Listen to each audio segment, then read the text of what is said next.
Bienvenue à toi, je te retrouve aujourd'hui pour les énergies du jour. Nous sommes le 25 août, aujourd'hui lundi, nouvelle énergie. On vient de passer une nouvelle lune, donc nouveau cycle qui démarre avec l'énergie de la Vierge puisque nous sommes entrés en saison Vierge. Voilà, gros shift qui se voit dans les cartes. Nous sommes avec le dragon Esculape.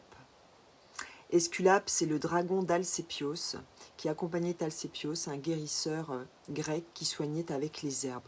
On nous parle ici, bien sûr, de transformation.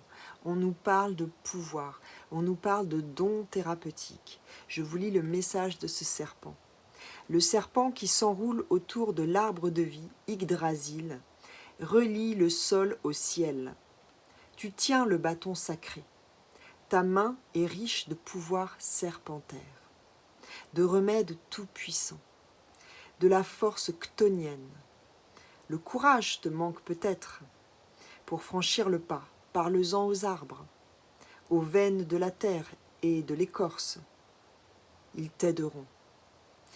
Ici, on est en contact, la force chtonienne, je vous rappelle, c'est une force qui est en lien avec les déités souterraines telles que Hadès.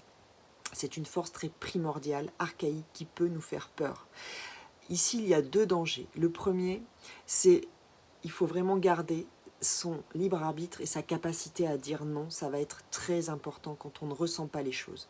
La deuxième chose très importante, c'est de rester dans le don, de rester dans l'ouverture à l'autre et de ne pas nous replier sur nous-mêmes. Voilà, ce sont les enseignements de ce serpent pour aujourd'hui.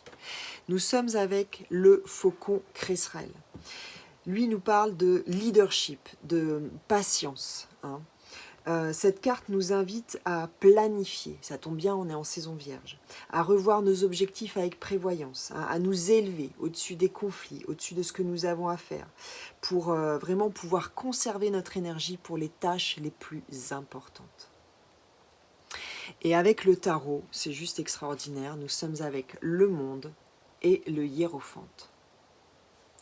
Donc il y a quelque chose ici qui est en train... Le hiérophante nous parle d'un pont entre les mondes.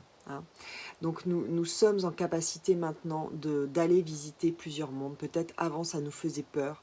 Le monde de l'ombre nous faisait peur. D'aller vers les autres mondes plus subtils nous faisait peur. Maintenant c'est comme si c'était acté. Nous avons conscience que nous sommes complets, que tout est interrelié et qu'il n'y a pas de séparation entre les différents mondes. Et on voit ici qu'il y a une très grande force. Nous avons acquis une très grande force, une très grande sagesse. Je vous souhaite une très très belle journée et un bon début de